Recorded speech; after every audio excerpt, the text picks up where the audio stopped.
It's the dark cloud that is over us, and it just increases your vibration. And so you just glow.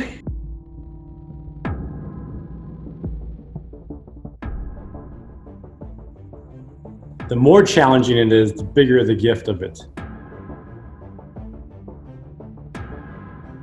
We do not grow through comfort and smelling the daisies. We grow through being stimulated to change, and that usually is in the form of challenge, painful experiences. So, if you're feeling resistance, you're having struggles in life, individually, in relationships or whatever, all of that is a beautiful gift to help you look within. It's all about looking within yourself, healing more of yourself so that you can become more of your true self, which is ultimately, in my belief, love. Love for yourself, love for others, unconditionally, no questions. And I would say maybe try to go in and open up a dialogue, and knowing that you're probably going to get triggered. They're going to say things that might hurt you, but to really try not to take it personal.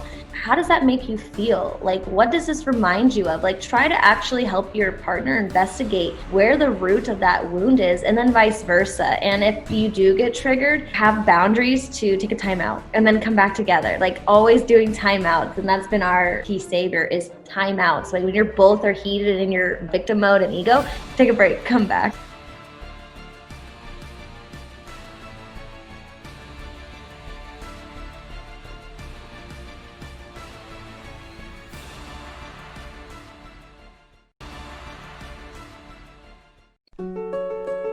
Welcome to the Awakening Entrepreneur podcast. This show is for entrepreneurs that have chosen to define their life beyond the material. They have followed their soul on a hero's journey towards the mystery of the spiritual. I'm your host, Garrett Ng. Each episode will be learning from awakened entrepreneurs and spiritual thought leaders. They have broken through the mold of being ordinary to extraordinary, challenging our paradigm, shining light to the dark, giving hope when there is doubt. The moment of truth is upon us. It is time to transcend our world from fear to love. Are you ready? Let's go!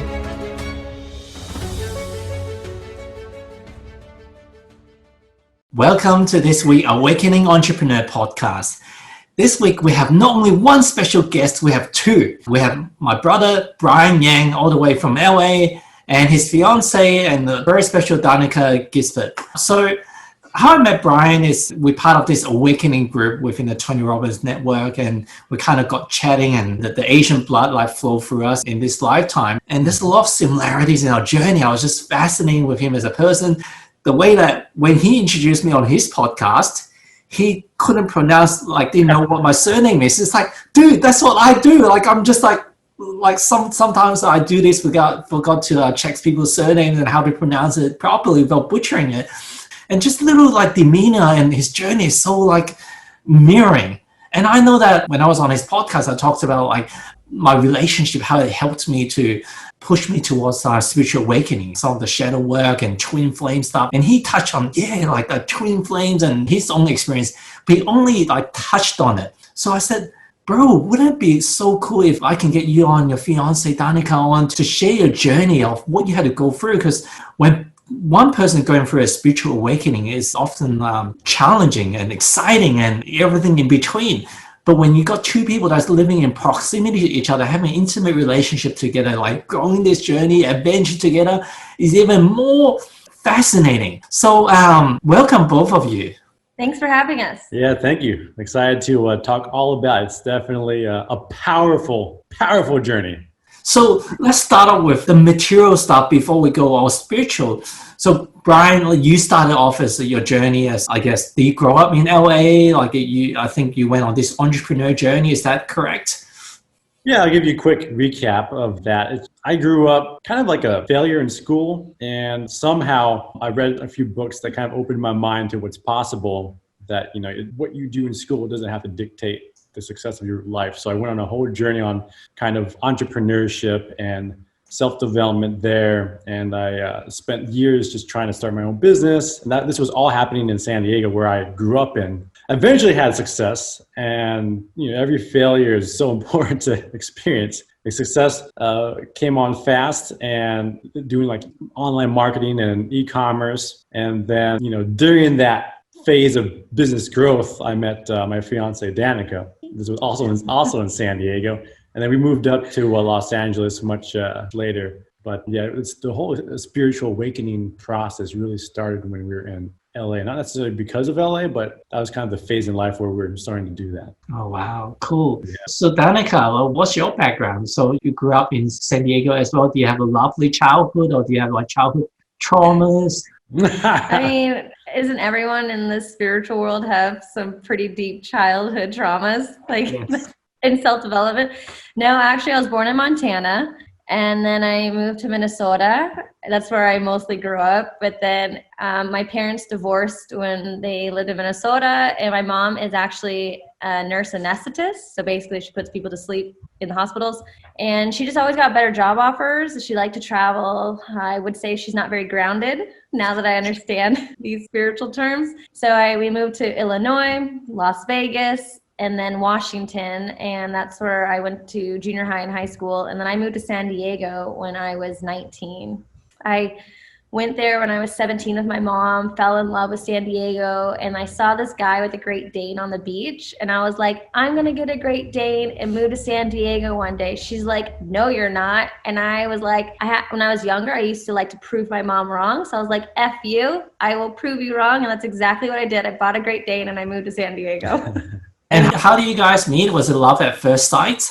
Well, we actually met at one of my old jobs at a bar. I was just working. He came in with his friend for lunch, and it was really slow. So I just talked to him, and we talked for like hours, and then we ended up going on a date. I guess you could say date right after I got off. We just went to go have dinner, him and his friend. Yeah. And then a couple days later, we went on a official date.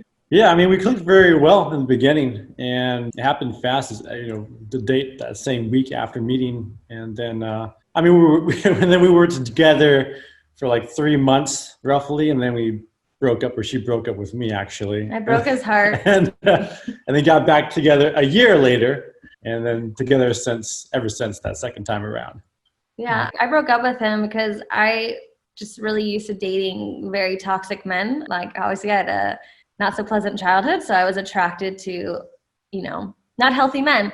And I met Brian, and he treated me so good, and I just couldn't handle it. I started having breakdowns, and I just knew that I would ruin this relationship if I didn't get help. So I went into like some deep therapy, went into rehab, and he would always ask me to hang out, and I would say no. And then finally I just caved and hung out, and we've just been together ever since. Wow. How long ago was this? We've been together 3.5 years. So in January will be 4 years that we got back together. Wow. Yeah. It's gone by fast now that you've added it all up. Like, oh yeah, that's been quite. So I guess 5 years ago when we first met, I was 26 years old. No. Yeah, you're 26. Yeah, I was 26, and I'm turning 31 this month. So yeah. So I guess for myself and the audience listening, to give them a snapshot of what both of you guys had in your previous relationships, or what type of relationship, like Danika, you talked about you had relationship with mostly or toxic relationships or people that didn't treat you that nice.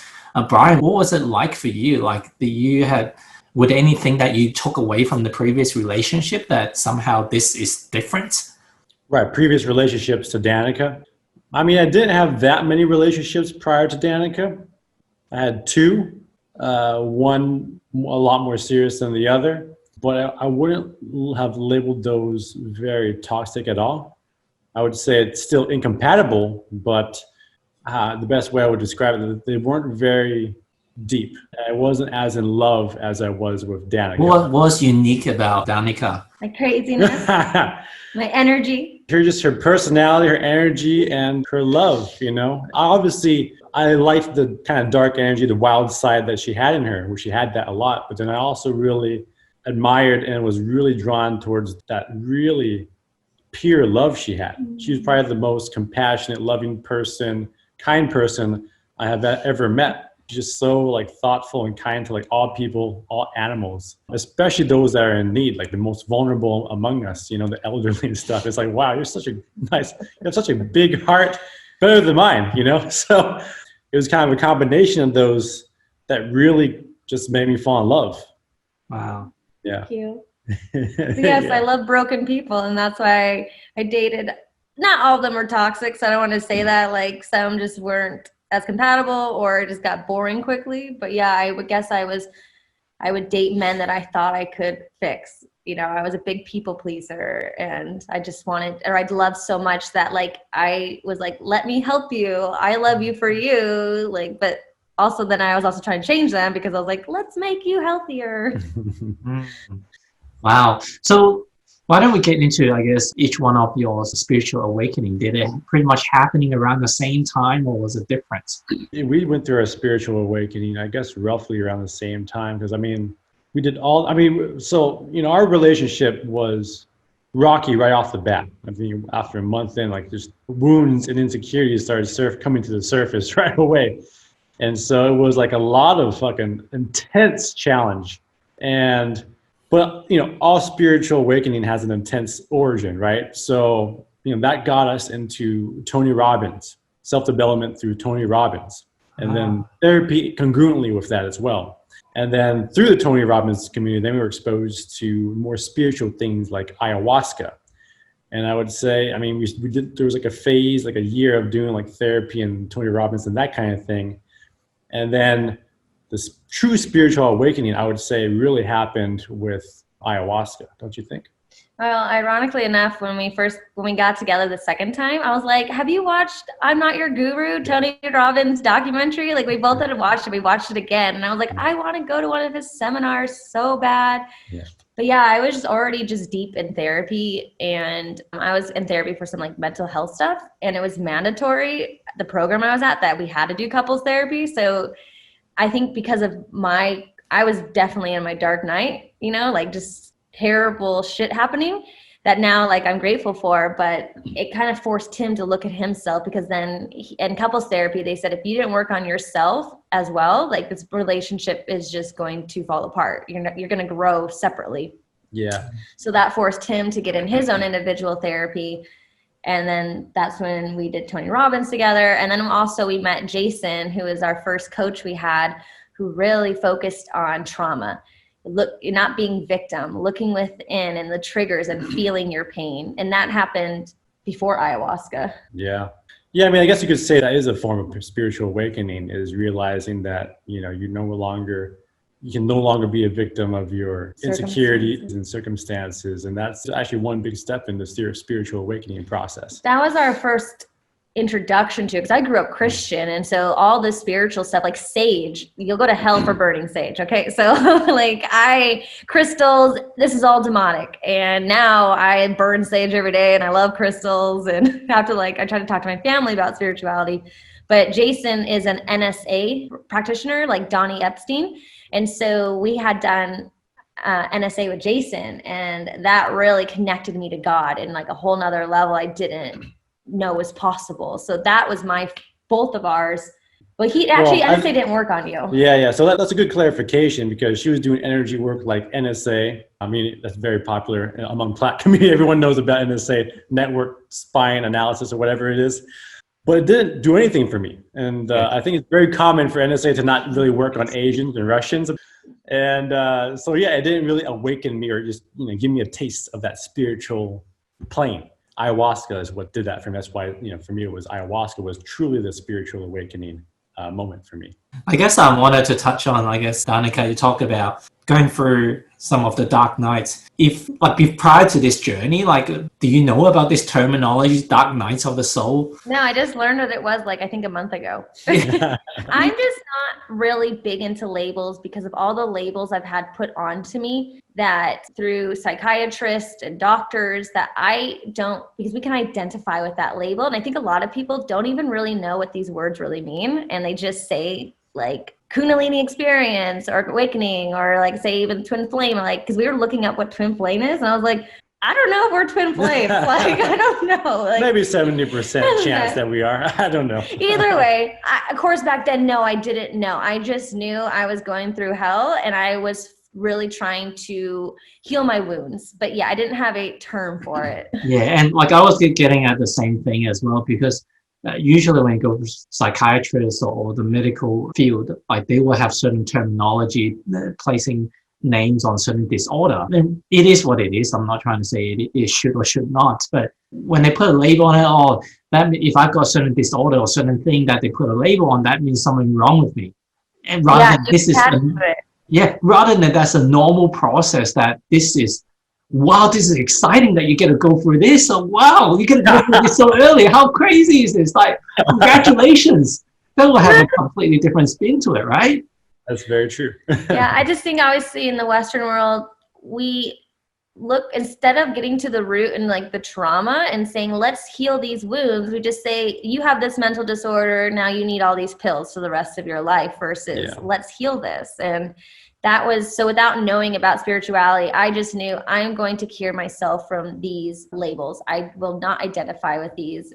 But not identify them helped with my coach, Jason. He really helped me to break free, because every time we say I am something, we're running that program in our mind. That's beautiful. And Tony Robbins talks about that too. So what attracted you to Tony Robbins in particular? Like for both of you, I guess like you talked about the Netflix documentary, but were there other gurus that you guys came across? Well, you go. Have you seen the movie Shallow Hal? Yeah. Yeah, Tony Robbins in there. And I was like, who's this hottie? Like, that's where I first saw it. And then my ex, he would just play his stuff. And I finally just watched a documentary. And that's when I was like, oh, I was already in love with him from a crush. And then to like everything he spoke, I was like, oh my gosh, I need you. Yeah, I mean, I've heard about Tony Robbins since, I think I was like in my early 20s, like 21 or 22. The last one was 10 years ago. And I never got deep into it, but I was aware of the basic teachings, right? That you can own your destiny and you can decide how your life and future is going to work. And, you don't have to fall for labels or what other people think of you or what society or shouldn't do, right? It's like the power, right? Unleashing the power within, right? And so I've always resonated with him. I would always watch videos here and there sporadically throughout time whenever I wanted motivation. But I was never taking it seriously until Danika brought it up, like, hey, do you want to go to an event? And I'm like, you know what? Hell yeah, sure, let's do it. And that's how it started. Yeah. For me, I remembered, like, whether it's Dr. John Gray or Dr. Phil and wherever the experts are, there's so many of them. But whenever I had challenges in my relationship, like intense challenges, I remember there's always at the back of my mind, there's always a way. Like, because you see like Tony's intervention, every single one of them, it comes across like from wanting to split up and so much hate towards the other person. And suddenly it's like, if those circumstances can change, like a little fight that I've had, like surely they can change too. So Tony gave a lot of people hope.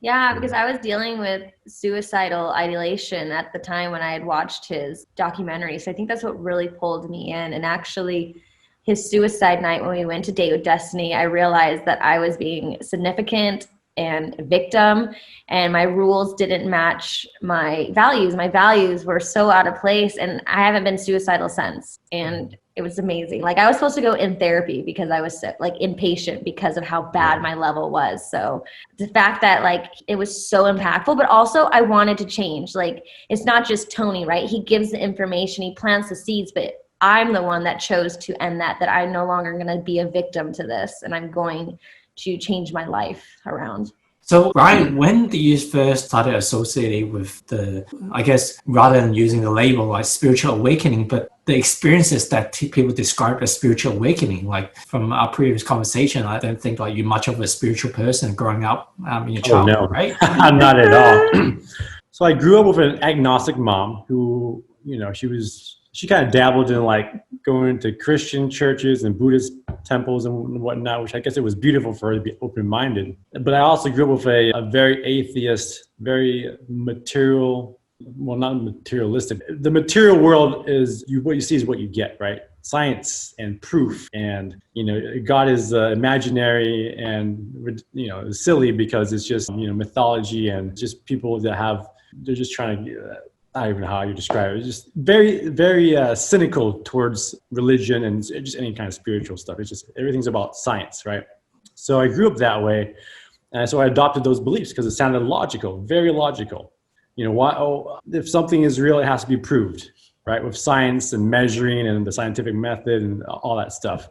And we used to fight so much about this. yeah, and we would fight a lot about this too, because she came from a very hardcore Christian background where if you question God, you're going to be in trouble or you're going to be burned in hell, that kind of thing. And I'm like, atheist and, scientific. I did leave room for maybe like there's a 10% chance that maybe there's a God, but I was pretty certain that, okay, we have to science hasn't figured it all out yet, but it will. but he loved me so much, and he would come to church with me every Sunday, and we even met with my pastor. It was cute. He would read books on it, so he was trying. But I guess my biggest fear, because I believe that if you don't ask Jesus into your heart, you're going to go to hell. And I loved him so much that I didn't want him to go to hell. Yeah. Yeah, I mean, that lasted for a while, there's even some nights when you would be more open-minded, just in case. Can you ask him? Can you ask to have Jesus in your heart? I'm like, sure, babe. I'll ask Jesus to be in my heart. And then ayahuasca changed that all for you. Yeah, and then once I had that ayahuasca experience, just curious, what was your intention in your first ceremony? Oh yeah, it was just healing because Danika. So here's the thing. Let me rewind. Obviously, Danika talked about mental illness and a lot of traumas that she's had, right? And sure, on the surface, anyone that looked at me would think that I'm pretty cool, calm, normal person. But really, what I've learned is that I've just learned to suppress a lot of shit subconsciously. It's all suppression, and I think it happens a lot in Asian culture. That we're no better than the crazy Americans.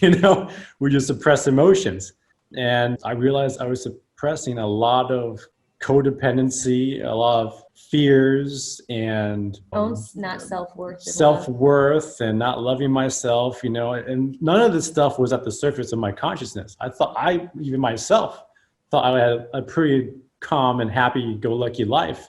I used to tell him, I said, the fact that you're attracted to me means you're fucked up. Yeah. Which is true. Toxic energy is only attracted to toxic energy. It just is. That's it. If you're truly an awakened person where you're truly calm and you have peace with yourself, you're going to be naturally drawn towards people of that same frequency, right? Vibration attracts vibration. And so, it was so easy for me to just see what was wrong with her. It took a while with therapy initially, and then Tony Robbins and just more self-work to realize, oh shit, I'm equally as fucked up as her. My own problems, they just look different. The symptoms look different, but the core things are there. We're not fucked up. We just have a lot of wounds that we have had to heal from. Yes. Well said, Danika. So I forgot, I was trying to lead to your question in some way. What was your intention going into your first ceremony? Got it. So with that said, my intention going into the first ceremony was to heal all this stuff that consciously or unconsciously, especially unconsciously, that I'm not aware of. The wounds, the traumas, the stuff that's holding me back, that's causing me to be codependent, people pleaser, a doormat, low self-worth, not loving myself, avoidant, emotionally avoidant, right? That kind of stuff. Hard stuff to really tackle with therapy, which only kind of manages the symptom, but doesn't tackle the root cause. So I wanted to heal the root pains in my life with ayahuasca. It wasn't any of the spiritual stuff at all. I just wanted to heal my stuff. I want to go deep into my subconscious. I want to see my childhood, and that was the real intention. I was being too loud. Her ears are very sensitive. My bad. I have hypersensitivity, so smell, sound, just everything. So I'm like, sorry, baby. Has it been heightened recently, or have you always been pretty sensitive? It's always just because I've had complex PTSD, but also I guess the more I heal myself, the more sensitive I become too. Because especially my psychic abilities, they're just coming on. Yeah. Wild stuff she's going through. But we can talk about that later. Yeah. One thing at a time. So obviously, you've had the intention of wanting to heal yourself in the first ceremony. Then is that what you got after the first night? I got lots of confusion. I got lots of confusion the first night, and it was scary as hell. I didn't get any answers, to be honest. I think it was showing me that I was a very scared person, a lot more than I realized, right? Because ayahuasca, psychedelics, they just magnify the inner feelings and emotions you have. So the fact that I was scared as hell was showing that I really lack trust and I'm fearful. I really am someone that needs certainty a lot more than I realized. Shrooms showed you that too. Yeah, and I did shrooms before that, so that kind of helped bring some awareness to that as well. Yeah, and even I guess the intention in a certain sense is wanting to control, wanting certainty. Wanting to understand is also a need for certainty and control. So it did the exact opposite and give you uncertainty. Oh man, did it. It rocked my world. I was seeing crazy things. Aliens. Yeah. Well, there's different dimension of aliens. There are definitely entities I was seeing. It was the forefront that was full-blown aliens, but we'll get to that in a bit. But yeah, I was just, my whole concept of dimensions and realities was just shattered. I lost complete touch of time and space, and I was freaking out. I thought I was trapped in a cult that was trying to keep us all in a drug-induced coma for eternity, and I was trapped there and stuck there forever. And it felt like forever. It was that scary to me. And they tell you not to drink water during your ayahuasca ceremony because it will supposedly end the effects sooner than later. So I'm like, fuck this. I went to the water fountain. I just started chugging water. I'm like, I'm so done with this. Get me out of this. It did not work. Real quick, should we not curse because of where this will be posted? You can also edit it and beep it out, right? I imagine. I just wanted to consider it and ask. Yeah, like when I watch movies and things, and I'm conscious of the swear words that my kids are watching or listening at the same time.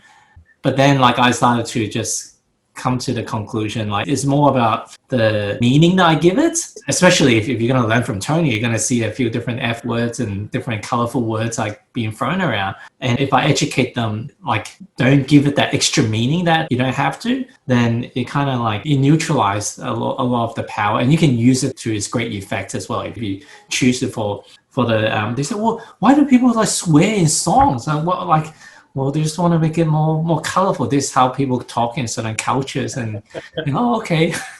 That's so cute. I like that. I always say, excuse my French. Yeah.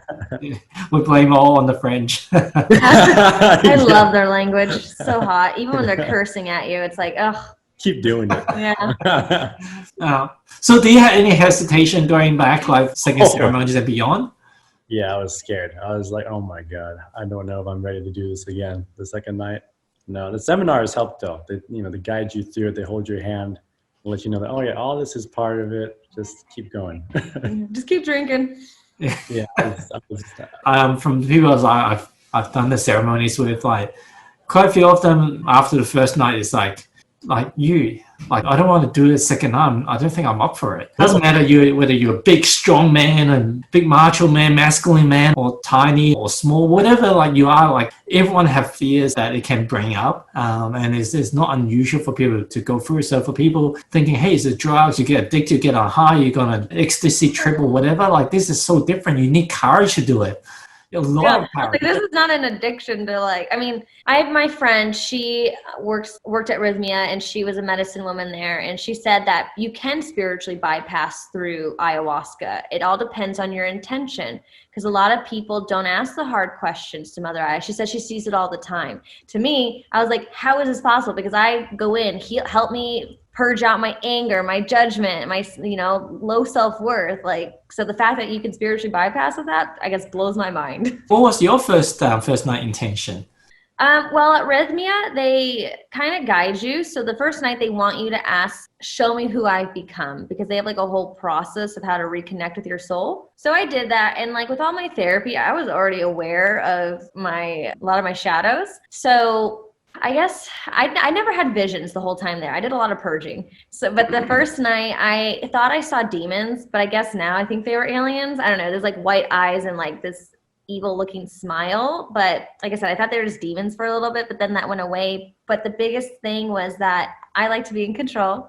And Mother was showing me that I'm not in control. So I was literally a puppet, and she was the puppet master. And I was doing back bends. I could not stop moving. It was like I was on an NSA table, and they came up to me like, can you lay still? I was like, no, I cannot lay still. Like she's literally showing me that I'm not in control. And then they brought me to the shaman. He did his magic. And then I went and I went internal, and I just started having a deep inner cry for my inner child. That was so beautiful. And then the second night, I had a divine conversation with Mother. Like, she was speaking through me, but it was my voice, but it was a whole different tone. And it was so crazy. I had like the cover of my sheet underneath me and I'm like, yes, yes, yes, just yesing everything. And I sat up and I took notes in the dark and they're legible. You can fully read them. Like I was writing down what she was telling me. And then I reconnected to my soul and I was just high as a kite. And they're like, you can go outside now. So they let me outside and I was just like a fairy. Everyone out there said I just looked like a fairy. I was just so in love. And then also I kept rolling my third eye on the ground, like just in gratitude. And I was like doing like weird things that I actually do during meditation. So things that happen there actually when I get up, because spirit loves to wake me up at 3:30 in the morning. And I've just learned to surrender to go meditate and the same hand movements happen. So I'm still trying to figure out what's this correlation or what does this mean? And then the third night was the worst night of my freaking life. It was the feminine night.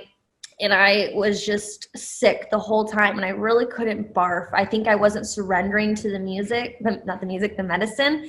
And when the ceremony was over, I was still in it. Like I was in it for another half an hour. The shamans had to come. They were trying to help me. And like, they're like, just surrender. And I was in so much pain. And then finally they had me chug a whole glass of water. And then I barfed my brains out and I just felt so much better. And I could tell that it was my anger that came out. Like, cause when you barf, they tell you, ask what that was. And then the fourth night is called Yahe. And that is a Colombian brew. And Yahe, they call it a party. It is a party in your pants, I guess, because you are literally pooping and vomiting the whole time. It is meant to clear out your system. And I don't mind saying this, like as I was barfing, I pooped myself at the same time. And you're like wearing all white and they helped me to my room. I showered and then I got a whole new mattress. But Yahe, I took 3 shots of Yahe and that's like a lot. Cause even after I had done that, I wanted more. Cause I was like, I want to go deeper. I was like, I wanted to heal so bad. They're like, you're brave. Oh, also a big lesson that came up to me is like, because after you take the first shot, you're supposed to wait like an hour or sometimes they wait 2 hours. And I'm a very impatient person. And I was like, oh my gosh, is it time yet? Is it time? And obviously now I realize it's just because I was so impatient. I just wanted to get it. He feels the first cup. It takes me 3 cups. Yeah. And then recently we drank again a couple months ago at a private place and I finally had visions for the first time and it only took 2 cups. So I could see like with my healing and learning patience, and Kambo really helped because I did 3 ceremonies before. So the way Kambo works with Aya is that you purge everything up and then Aya can get straight to the lessons that she wants to give you instead of purging your body. So I want to, I guess, ask you whether you guys had some sort of joint experiences together, because I've done it once with my wife, one retreat, and it was pretty special. But have you guys had any? Are you guys going to Rhythmia together? Like, do you guys have certain experiences that like that was a really special connection? I don't think together, because at Rhythmia they keep you apart. They don't want you laying next to your spouse because you might start worrying about them. And he actually, second night, he came over to my mattress and I was like, get out of here. You're not supposed to be over here. I was freaking out again. Second night was another roller coaster. Yeah. But our fourth time that we just did recently, it's somewhere else. So we laid down together and literally I was just looking at him and I was like, I love you. I love you. I love you. I just kept telling him I loved him because you're not supposed to touch each other, but I was just like, yeah, that was beautiful. That was a beautiful experience. And I could just see our energy flowing in and out of each other. And I could cry right now because it was just so beautiful to like really see how much I have hurt him in my hurtness and how much I really love this man and just how it's just, I'm not trying to have like guilt or shame on myself because, like I didn't know any better, but like I've hurt him so much in my pain and like it just makes me sad. And yet I'm still human and I have moments where I still do it, but it's improved through the ayahuasca though. Yeah. Oh yeah. This year has been transformational. Not to say it's not, it continues to be challenging because you're literally pulling everything by the roots, but through that, there's so much massive amount of progress. It's so much faster than like coaching or Tony Robbins or therapy, the plant medicine. Those things have a place and I think they're a necessary part of the growth process, but ayahuasca and plant medicine adds like a lighter fuel to the fire, just accelerates things intensely. But to what you're asking about like any special connections during these kind of retreats, the fourth night I went the deepest out of all the nights. And I was able to literally see Danika's soul get up from her body and like interact with me on a soul level, like telepathically. I was like, whoa. And we were just talking and just having like a deep conversations and just connecting very deeply with like no wounds. Yeah. It was beautiful to like have a taste of that. Like, wow. Yes. This is what it's like to talk with you with no wounds and no triggers. Yes. This is like unconditional loving connection right now. Wow. Okay. This is what we're working towards. I get it. That's the same experience I had with my wife. Both of us, we thought that we finished our journey, and then we got back to the room. Whoa, like a second wave like just kicked in, and for both of us. Wow. And yet there's so many, like we weren't talking on a metaphysical level, but we actually talking. And that was like the first time I explained that the same way, soul to soul. There was no ego. There's no wounds. It was the first time of meeting her soul. And wow. So what Danika talked about before, like I've heard this man so much, but the soul doesn't get hurt. It's just the outer layers. And if you didn't hurt the outer layer will still probably gravitate towards building on that ego. Like, hey, I'm such a great guy and great entrepreneur and all these other things that we've built upon it. But the things with relationships, especially with a lot of the fights, when we get awakened, you start to tear away some of the pieces that you are nobody. Despite what you do out there as an entrepreneur, as a leader, as a community, as a giver, as a contributor, who cares? Like, it doesn't matter how many people you help, you're nobody. Like Dr. John Gray from Men Are From Mars, Women Are From Venus is the same. Like, goes and give a talk for thousands of people, tens of thousands of people, and then comes home, the wife like screams at him. It's like, dude, you're nobody. And that's what I guess in a relationship, it helps us to wake up, because a lot of the times that what we're getting triggered by, you can say that it's the other person, but it's literally our shadow work is not being fully completed, right? Yep. I would say we've actually had these unconditional love conversations before, but it was under Molly. That's true. Molly will do that.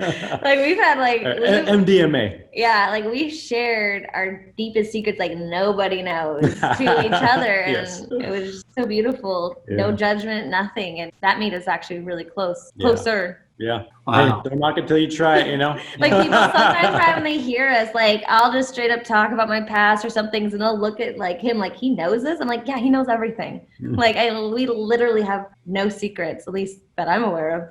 No, we've exposed it all at this point. It's really interesting what the plant teachers can help us with. Talking to one of my previous podcast guests, Dr. Steve Young, he talks about that a lot of the shaman prefers you not to talk or not to have physical contact with your loved ones or people that you know, but there are certain shamans that allows you to, and he's explored it with people that he knows. And he said that like, during the ceremony, telepathically, you can get to know someone within a few minutes, much more than what you could in your whole lifetime. So because we're going to the extra dimension, like whether it's the fourth density or whatever, it is a different plane that we're going to, the astral plane, like some of the abilities that we can have and for greater connection, greater understanding, greater empathy towards each other, it's so incredible. Yeah, it is. And we haven't experienced a taste of that here and there through multiple plant ceremonies. I mean, we did obviously Rhythmia, but we also did one recently like a month ago. And it is overwhelming how much gets downloaded. You have to like kind of cling to like the big bits that you can remember because there's so much that comes to you. So I know that you guys both came across like the law of one and some of these other spiritual scriptures. You guys came across it together? Because like I know that for me, like very often, like I'm the leader, that the person that kind of like uncovered this stuff first. And when I talk about it to my wife or to people around me, I sound like a weirdo. Like no, Gary, but like you need to come back to reality. No, this is not reality. This is hologram. So we'll be having these conversations and just connect in our understanding. So do you guys kind of come across these like multiple dimension, like kind of arrive at this understanding at similar times? Or was there a period that one person like kind of like, hey, 3D, 4D, 5D and all these different things, and another person is like, what the hell are you talking about? I think Brian and I balance each other out very well. I'm all about the emotions and feeling. I love the spiritual awakening feeling. Brian's very logical. He likes all the head knowledge. So basically I bring us to all the plant medicine and he brings us all to the logic. And I think we understand that. So whenever he's listening to something, I actually am like, okay, let me, because I get drained through NSA. I learned that I'm a discover drain. I'm an awaken prime. So I love the awaken energy, but when it's coming to discover things, it really tires me out. It doesn't mean I don't want to learn it. It's just draining on me. It doesn't stop. Yeah. And so for him, whenever he's just listening to something, I'm like, oh yeah, I'll listen to that too. And sometimes when I'm sharing stuff that I've like different gurus that I've searched out, I'll be like, hey, listen to this. And so yeah, the law of one was after our last ayahuasca. He was listening to it on the plane. We were heading to Sedona for his birthday. And I was like watching a movie and I was like, what are you listening to? And then he shared the earpiece and I was hooked. I was like, oh my gosh, he's speaking the truth. Like I just understood it. Yeah. And then now we listen Brian, to it. you didn't go, hey, oh my God, like you have to like listen to this. Like, oh. I mean, initially I was talking about, and I think at first I was talking about, you're like, just be human. You're talking about all this spiritual stuff. Yeah. I need a break from that shit right now. Well, because after ayahuasca, this last one that we did, the 2-day one, he awakened right away. Like he was back with his soul. He was feeling his emotions. That didn't happen for me. I went into a rough period. Like I was just, I don't know. I was still just feeling like angry and upset and things, and still was processing things. And then so I didn't want to hear that. I just wanted to be human and not have any spirituality for the moment. And then I could see like he was really taking on this information. So I was like, all right, just let me listen. And actually hearing that brought me back into my soul. Like after that, I was lit up. I was like just crying. Like we were literally crying in gratitude on the plane. And so it was what I needed. Wow. It must be special. Going back to what Danika was saying, like my brain just hungers for knowledge. When I get passionate about a subject, like I just keep learning nonstop. I'll listen to videos and read stuff and just keep going as deep as I can. So it actually kind of gives me energy in a way when I learn and like try to understand through my mind. But yeah, I mean, I don't know what brought me to that. I think I had... You're searching something on YouTube and it just popped up, I thought. So during Rhythmia, I'll add to that in a minute, babe. During Rhythmia, it was the last night, the fourth night with the Yahe, the very intense ayahuasca brew, where I saw aliens, and yeah, it was so real. Oh my God. It was the wildest experience of my life. After that, there was another phase in that trip where there was the nature of the universe was being revealed to me, where like our consciousness starts very small from like elements, and it just cycles through elements and plants and animals and human consciousness, and the human consciousness continues to grow even after death. Like even in religion, they like to say that death is the end of the road. You become a spirit, you go to heaven, and that's where you are. No, not quite. The spirit, even in your spirit form, whatever form you are after death or reincarnate, whatever that is, that continues to grow. It doesn't stop. It continues to grow and expands until you're like the consciousness of solar system, a galaxy even. And you merge more souls merging together consciously. So more souls are merging together, becoming bigger and bigger until you eventually merge with the one. You just merge with the infinite, the one, the entire fucking universe. And you become one with that, and then they repeat, and it's a never ending cycle. You merge with one and it starts over again, and it goes over and over and just never ends. And that was just mind-blowing at the time to experience that, but it was so overwhelming and profound. I wasn't even sure, like, what did I experience? What was that? Is that truly how things are? It felt so real at the time, but like, you just don't know. That's your own experience. And then I had read, I think I've seen some people talk about densities and dimensions of consciousness in the WhatsApp group. And so, I kind of like took some of that in bits and pieces. And then the video at some point after the recent ayahuasca ceremony. And then finally, I saw a video on YouTube talking about densities again and the law of one. So I'm like, oh, well, I feel drawn to listening to this again. I'm on like a knowledge kick after ayahuasca. So I watched the video. It started talking about the densities of consciousness and the law of one. And I was like, and as I was going through the video, I was like, holy crap, this whole law of one stuff is exactly, basically in more detail what I experienced during my ayahuasca trip. I'm like, but these guys didn't do ayahuasca. They're channeling entities. So like from a different experience, gaining the same knowledge, it's like, okay, this is divine truth, And that was like lightning bolts. Like, oh my God, so all that was real?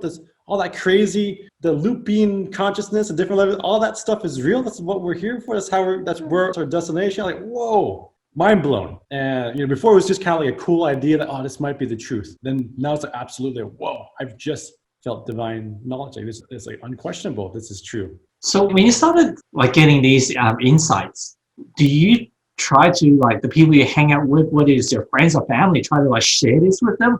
Hey, no, like we're not just living in this reality. There's more to it, and this is how the pyramids were built. And he definitely shares. I told him, I was like, don't talk about the aliens. Like, people are gonna think you're freaking crazy. And sure enough, he goes on Instagram. He's like, oh, I saw aliens. They're real, guys. And I was like, people already think we're Looney Tunes, and now can't hide it, man. It's just far away now.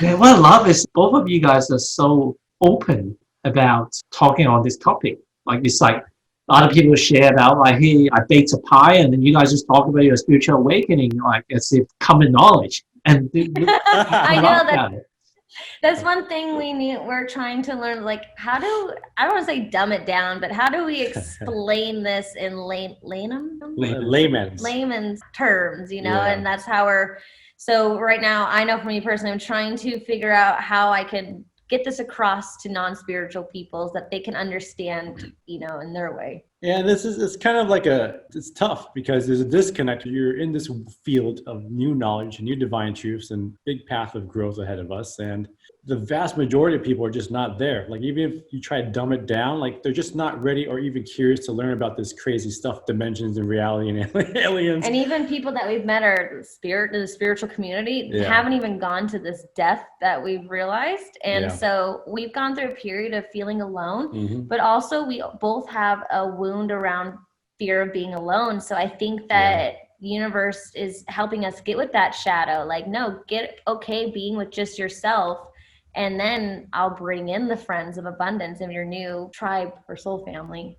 But yeah, we love talking about this. This is our life. Like, some people might just say like they're spiritual, whatever. Like, no, it's a full-time job. I wake up in gratitude, talking to my angels, my spirits, like it's all day, every day. And that's why lately I'm like, okay, I need to try to be human because my angel number has been showing me 222. That's all about balance. And then I try to be human this week, and Spirit's like, nah, not yet. But I still have more stuff that you need to get with.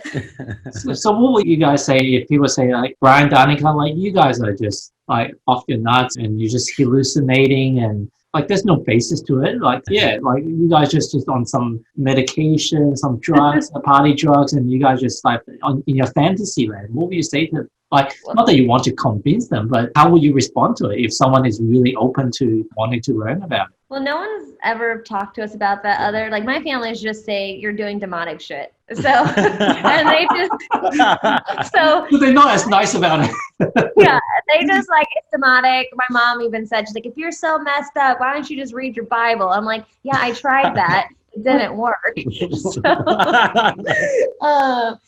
So no one said that, but I think that that's part of the spiritual growth. It's having compassion for them. And I don't feel like we try to convince them because we know that some people are just not there and it's just, they're not going to understand. So we just say like, I can see how you think that, but if you're open to learn, we would love to share things. We can send you certain videos or we can tell you about the experience. So we try to start them off very simple and basic in spirituality, but really it's just not judging them and letting them, they're fine to think that, like, it doesn't affect me personally.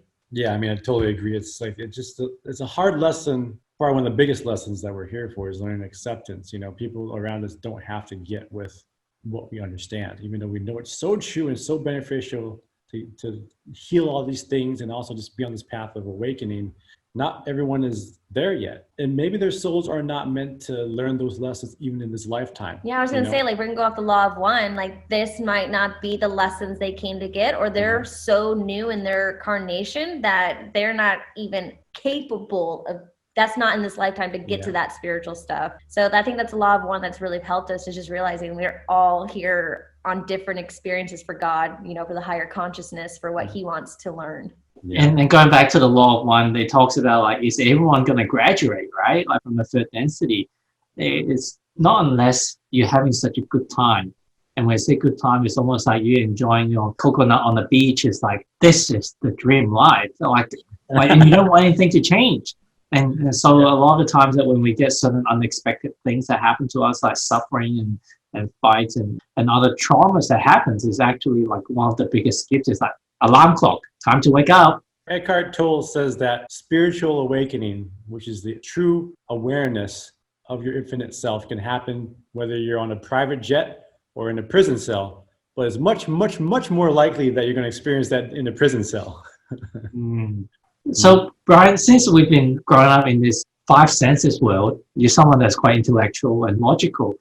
How would you describe to someone about whether it's a sixth sense or intuition or this inner knowing or this outer guidance? How would you describe what that is? I would say that, we're all connected to God, and God is flowing through us, this infinite higher power, and it always knows what it wants to experience in the moment. And every moment is guided. Every moment is exactly meant to happen, good or bad. And it's all part of learning, experiencing, and having a deeper experience of life and a different part of life to share with the collective consciousness. And are you basing this on some internet meme that you read, or is this like, where did this come from?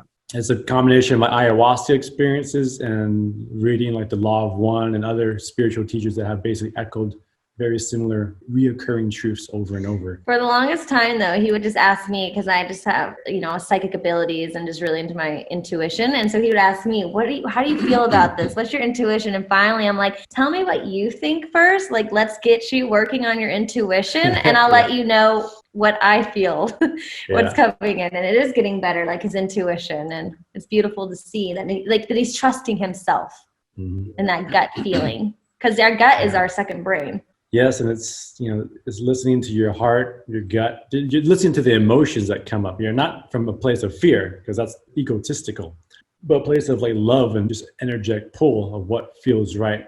And I'm just in the middle of practicing it. I'm getting better at it, but I'm still in my practice for sure. Like putting his hands on his heart and really connecting with himself. And meditations. I meditate every day. I never meditated before. I tried sporadically, but now I actually enjoy it, and I look forward to meditation of being with my inner self. Yeah, you saw that video. He gets out of doing chores because he's meditating. That was inspired by a real life situation. I was like all the time, like, can you help me make the bed? He's like, oh, I'm meditating. I was like, this would make a great TikTok. But it really does happen. He's always like, I'm meditating. I'm like, all right. I saw the TikTok did about doing your inner work as well. We need to somehow cut that and put it in this video as well for people to see. Like, it's so tired. I'm like, I'm tired of this. Yeah. No, keep going. All right. So tell me about Kambo. Kambo, my baby. Most people don't have that reaction to Kambo. I don't, that's for sure. I love him. So Kambo is a secretion from a frog in the Amazon, and inside the secretion is 12 bioactive peptides. And basically, Kambo it's a non-psychedelic, and it is legal in the United States, and it's like a deep body purge, and it works on the emotional and the spiritual. And so we had heard about Kambo like a year, like after ayahuasca, but since it was a frog and I'm vegan, I had no interest in it because I didn't know. I was like, do they harm the frogs? Like, what's going on? But then I had another friend who is vegan, and she does Kambo, and she said it's great to do before ayahuasca. So I did, and you want to do 3 rounds in a lunar cycle, so 1 month. So I did it, and I was like, whoa, this is intense medicine, because he's a masculine. Ayahuasca's feminine, and Kambo is fire, masculine. Like, he gets right to your stuff. And so just like Aya, you go in and you ask for an intention, and so we burn little marks in your body to get into your lymphatic system. And once he goes in, like within a minute, you're feeling it. You get flush, you're sweating, your throat can feel like it's going to close off, but it's not. And it feels like a flu. And your body is just purging out. So a lot of people like to use Kambo for just the physical, because it raises your immune system and it crosses the blood-brain barrier. So it really helps us with addiction, PTSD, anxiety, depression. But the thing is, all this physical is manifesting from the emotional.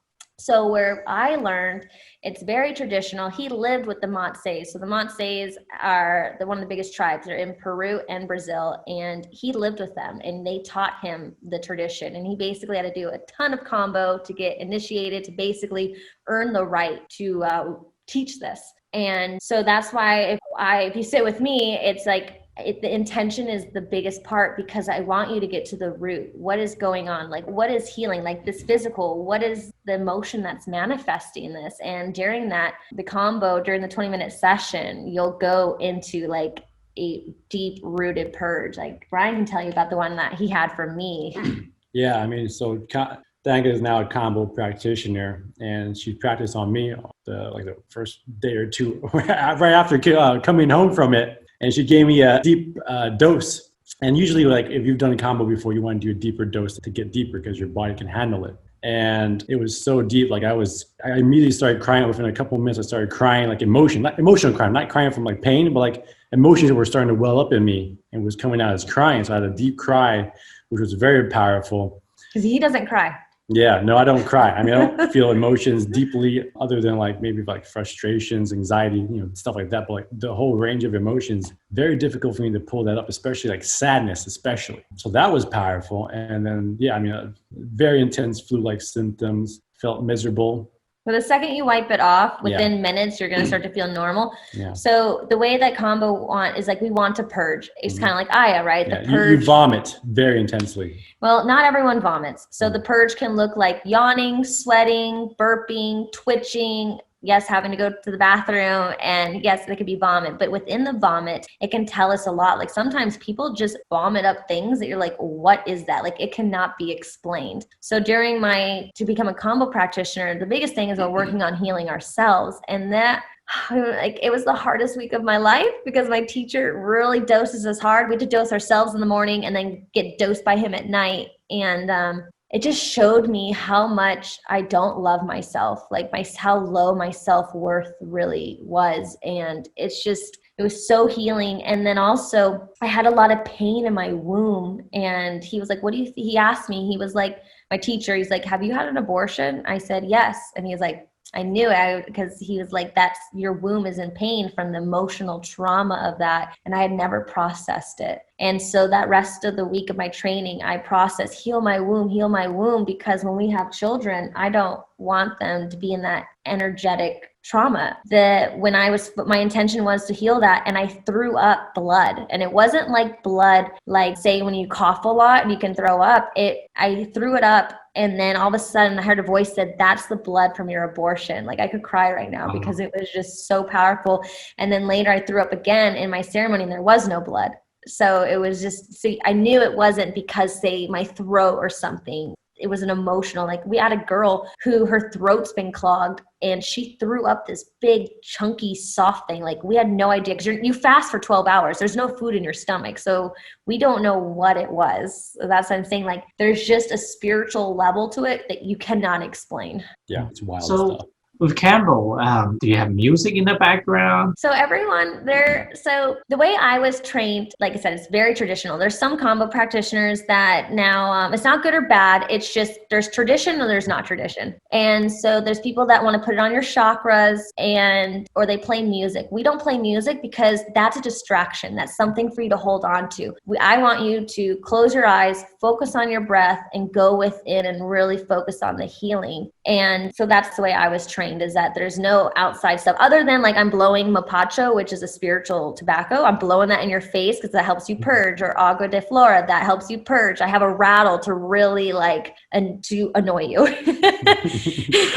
But these are all meant to get your body just to detox and feel the emotions. Because Kambo, he is such a beautiful spirit, and it can be intimidating. Like I was so afraid of him until the fourth day when I made my connection with him. I was like, now I love him. I want to do the medicine all the time because I focus on the healing, not the pain. And he's just making you feel your own stuff. You're just feeling your pain that you've avoided your whole life, or as children that we cannot process. So it's feeling the crap we don't want to feel, but it's so rewarding. So the whole thing is over in 20 minutes, is it? It's 20 minutes, the medicine on. It's like the 20 minutes of your life. Unless you can, the more you do it and the more you can sit with it, the easier it becomes. But yeah, sometimes it can be 20 to 30 minutes. It just depends. Like sometimes someone's in the middle of it and you don't want to take the medicine off. And sometimes you take it off a couple minutes early. Everyone's experience is different, just like Aya. It's catered to your wounds, your physical illnesses.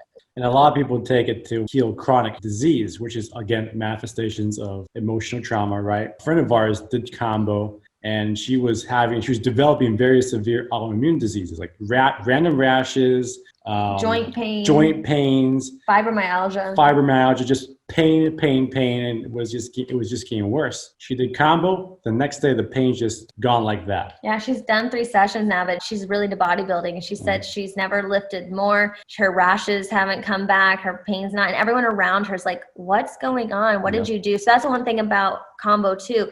It's called Panama. I don't know how to say it, but basically it's the dark cloud that is over us, and it just increases your vibration, and so you just glow after. But sometimes not everyone glows right after. Sometimes it can take a couple of days because the medicine is still in you and you're processing. And do you know why they recommended, or your friend recommended, to do this before ayahuasca? Because Kambo helps you purge. So basically you're purging out, you're feeling all your crap. And that way because a lot of times she has to do all the clearing. She's got to make us do all the purging. So by having Kambo do the purging, Aya can go directly in with her messages. And sometimes that can look like spirit. And actually she told me that. She said, you are not purging because you've done so much work prior to this, because I did it. And then she was like, but you will purge later. And I was thinking, oh, maybe like in later time. No, I purge at the end. But it was such a great experience. I had the visions, and it was such a beautiful experience until the end when, okay, time to feel more crap. Yeah, wow. Yeah, it's like, like you're cleaning out like really crusty dirt for the first time, and like there's layers of it you have to grind off, right? So Kambo does a lot of that work. So Ayahuasca can go to the deeper layers. Another way of thinking about it, right? And like Danika, you used to be a nurse? Yeah. Isn't it amazing? I think I was talking about this with Brian. Whatever we've been doing before we started waking up, before the veil of starting being lifted, it's like it could be something completely unrelated. But then now looking back, like you're a nurse and you're using Kambo as a way to healing people, and that's what all this medical terminology you're using. You sounded like a nurse. Well, yeah, I mean, I could go into the whole science of the peptides. Like, I mean, that's a whole nother conversation. But basically, this is great for people that are diabetics because the peptides activate your pancreas to secrete more secretions, which the pancreas is responsible for creating insulin, and it also helps with the thyroid. So like it just helps with the whole body to just produce more of the hormones, and it's a vasodilator, which means it opens up our arteries, our capillaries, our veins, and the blood flow is just pushing through. And it just basically with one Kambo ceremony, what you would detox just naturally in 10 days through pooping, Kambo can do in one session. Wow. Just from all the detoxes coming out. And that doesn't have to look like going poop, but that's how powerful this medicine is. There's only a little bit of science on it because the frogs are protected from the Amazon. They only create these peptides because of their diet, and so it's not lucrative to the pharmaceutical companies. Yeah, because the frogs, they stop developing the venom secretion once they're pulled out of the Amazon. So they have to live in the Amazon to continue to produce it, which is not obviously scalable way to do business, is relying on that way of sourcing frogs. And also we're working with the spirit here, and so the shamans, they sing down the frogs from the trees, and then they collect the medicine. Like they believe that they don't want to harm the frogs because then you're messing with the energy. But of course there's good and bad in all industries. I'm sure there are people that don't really care about the frogs, but at least I know where my medicine is harvested. My teacher owns a healing center in Peru. This land was gifted to him, and so it's a reserve for the frogs, and so they only harvest from them every 2 to 3 months. And I'll actually be going to meet the frogs once the borders open. I'll be going to Peru, and then eventually we're going to rent a military plane, and we fly deep into the Amazon. It's like this dirt patch runway, and then we take a 6-hour boat ride to the village. So I'm going to actually get to learn from the elders one day. Yeah, I'm just picturing you because you're very pretty externally, almost like a princess from a fairy tale. I think so. Elsa. The only difference is in a lot of the fairy tales is that they kiss the prince, or the prince turns into a frog, they get all depressed, whereas you're going to seek the frog and probably wanted to kiss the frog. I probably will. Yeah. Well, my girlfriend Lindsay that I did the training with, the one that worked at Rhythmia, she's like me, big implants too, blonde, beautiful, like she's gorgeous. So we're going to be going together. They're going to be like, who are these chicks? I told her, I was like, there's so many mosquitoes. We're going to have like a bubble net or just a net around us so we don't get eaten alive. Yeah. So now going back to the relationship, I guess like since you guys are both more conscious now, you just live life happily, lovey-dovey after. Is that the case? I would say after ayahuasca, because we were fighting basically every day, but after ayahuasca, she really helped me clear out a lot of that anger and process some of the wounds. And we were fighting now every 2 weeks, like once a week or every other week. Yeah, it feels like that. And let me ask you, like, what do you think causes the fights?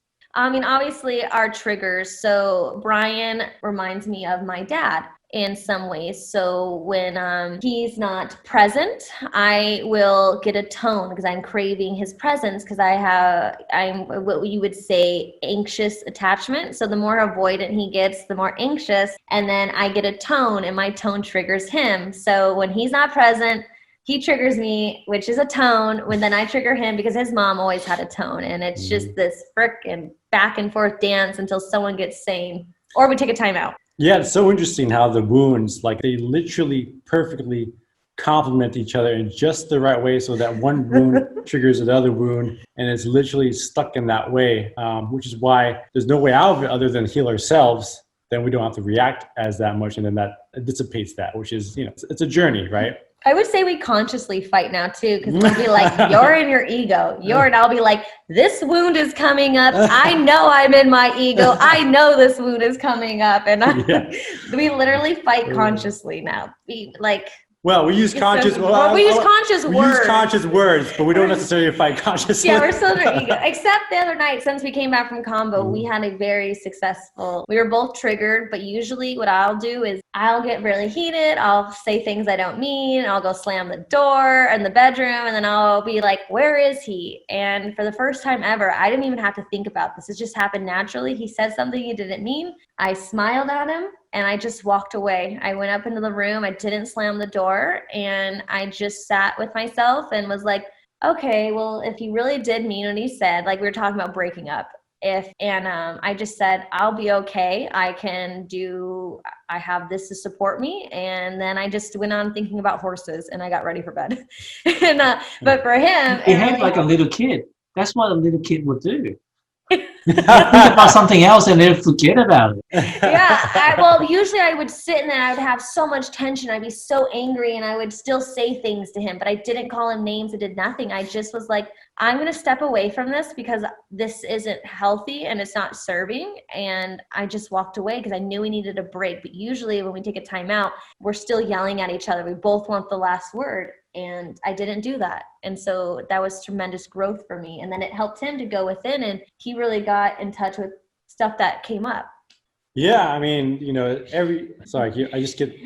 Passionate. I get passionate and get louder. Everything's a gift. I mean, we're on the spiritual path. That means more spiritual waking means more shadows coming up, more of the stuff that we haven't fully dealt with. We've been kind of skirting around it a little bit, but now we're just going straight to the source. And I mean, during the fight live example, I started to think like, wow, okay, if we did break up, I would feel really alone.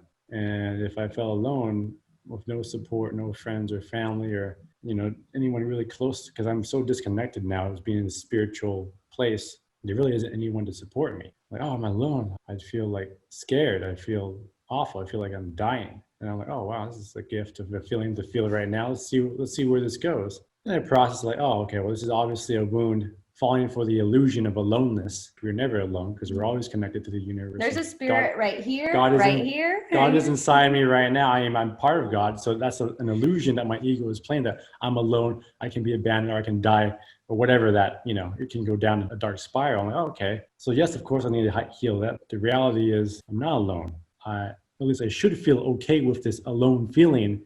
But the fact that I'm not means like, that's a beautiful awareness I can bring towards future healing sessions. Okay, let's dive a little bit deeper and feel that even more. So it's beautiful because every time we fight, we both go internally and go into this kind of place where we're like, okay, the fight happened. It's not bad that the fight happened. It happened because it needed to happen because we have insecurities and traumas coming up that are not fully resolved yet. And obviously they may be partially healed. Some parts of them might be healed for sure, but there's a lot more deeper that we can go.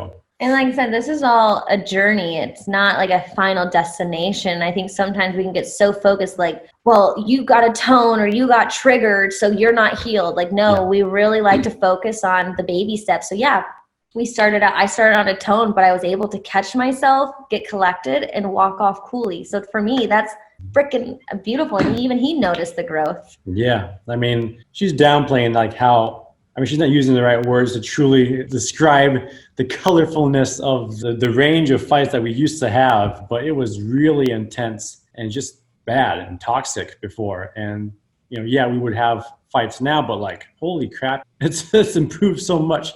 The fights are still painful, yes, but if I were to say like 11 out of 10 fighting before, and now it's more like a 7 or 8 out of 10, that's a huge improvement and a lot more sustainable. And the frequency has also reduced substantially, and the way we reflect on them has obviously completely changed. Before it would be like, I would just try to people please her at the end of the day to try to resolve the fight, or she would just try to guilt or shame me and that kind of thing. And now it's like we reflect on our own shit, individually. Like, why am I triggered by this?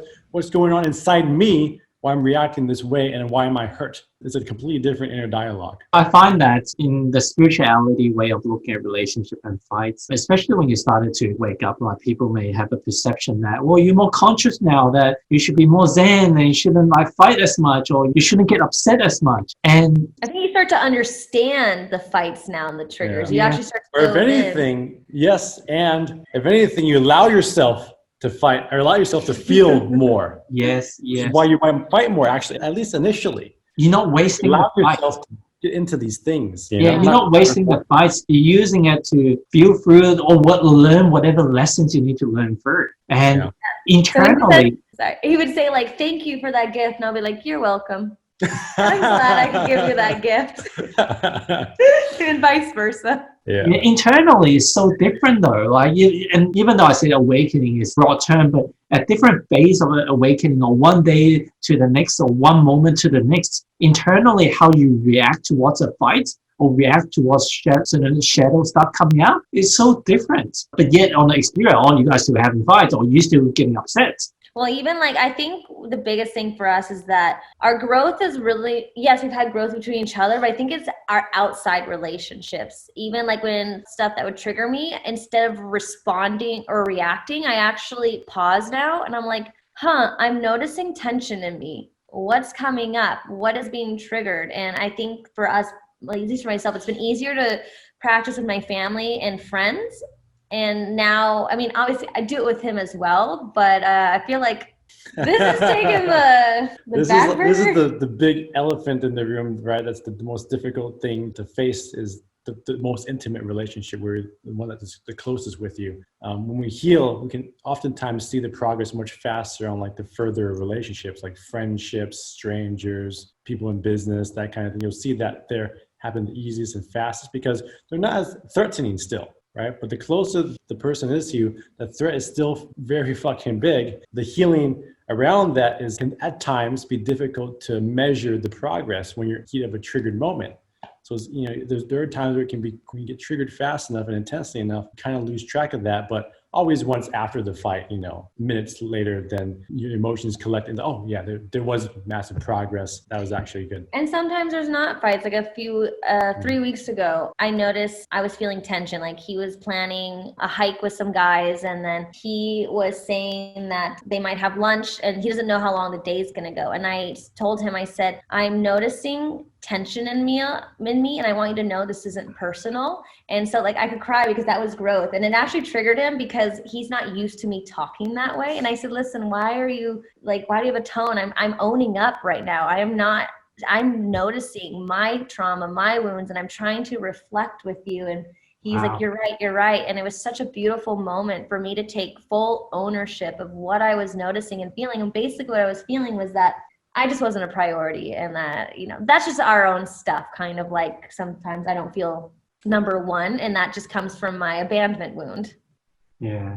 Well, it's been lovely hearing your journey and story, and I'm sure this is just the very beginning of your spiritual journey, and also I Oh yeah, we have tons to share. I mean, I plan to write a book one day because, like I said, I've had a crazy life. I also used to be a magician's assistant, and then another private job that I will disclose. There's a lot of things I'm going to disclose in my life when I actually write my book or when I have more, because like it's just when people know my true story, they're like, "Who are you? What? This is not a normal life." Yeah. And in the meantime, how do people want to follow your progress, your journey? How do people stay connected with you? Well, I mean, for me, you can follow me on Facebook personally. It's just, what is it? Brian Yang. Just look for Brian Yang. I forget what. Well, no, your YouTube. You got links to it, and then I have Instagram, Insta with Brian, and then I also have a consciousness sort of brand that I'm building. It's called Wake Up Soul. It's on YouTube. I also have I think I have an Instagram for it as well. But yeah, just look up Wake Up Soul. And then I talk about I have video content about consciousness and love and relationships and all that good stuff. We do videos together on there. We're just starting. And then me, Danika Gisvold on Instagram, and then my Kambo page is on there. So I'll share the links on the show notes. Thank you so much for your generosity with your time and your openness in this quest of spiritual awakening. Like, to me and a lot of people, is a great unknown. And I think the more that we share the path of the many paths that can be walked, and as Tony Robbins teaches us, is the power of anticipation. When you think something is crazy, is weird, and it shouldn't have happened, the more that you kind of have a natural tendency to see it as a threat and you resist against it. If you're telling that, hey, this is your rite of passage. When you walk through this, you're going to be like a more joyful person, more gratitude, or you're going to start to get connected to the source or whatever more often. I think and I would just say there is no coincidences. Everything is happening. Everything that you think, like your traumatic childhood, like when you heal yourself, now you're able to help someone else heal that part of them. And I would say the biggest thing through spiritual growth is that the old you dies, the old coping skills, your friends, and like that can be scary, but you open up, you get to relearn who you are, and you get to just date yourself and like, what are my new passions? What are the new things? And it can be scary, but it's so much fun. And you really do, you turn into a whole new person. Yeah. So just the final words for people that may be going through a difficult period of their own awakening, or maybe their partner is awakening and they don't understand the journey and just disconnect, or maybe both of them are awakening but they're still having massive fights. What would you guys give to them in terms of like wisdom of advice that they can take away with? I would say that every challenge, and actually, the more challenging it is, the bigger the gift of it. We do not grow through comfort and smelling the daisies. We grow through being stimulated to change, and that usually is in the form of challenge, painful experiences. So, if you're feeling resistance and you're having struggles in life, individually, in relationships or whatever, all of that is a beautiful gift to help you look within. It's all about looking within yourself, healing more of yourself so that you can become more of your true self, which is ultimately, in my belief, love. Love for yourself, love for others, unconditionally, no questions. And I would say maybe try to go in and open up a dialogue, and knowing that you're probably going to get triggered. They're going to say things that might hurt you, but just really try not to take it personal. Just saying, when I act this way, how does that make you feel? Like, what does this remind you of? Like, try to actually help your partner investigate where the root of that wound is, and then vice versa. And if you do get triggered, have boundaries to take a time out and then come back together. Like, always doing timeouts. And that's been our key savior, is timeouts. Like, when you're both are heated in your victim mode and ego, take a break, come back, take a break, come back. Awesome. Yeah, timeouts are great. Great wisdom. Thank you so much, guys. Really appreciate you guys, and really look forward to connecting you guys in person, and maybe even have a Kambo experience and with Danika. Yeah. Or I'll do ayahuasca together one day. Yeah. Or both. Both. Thank you so much. Thank you, Gary.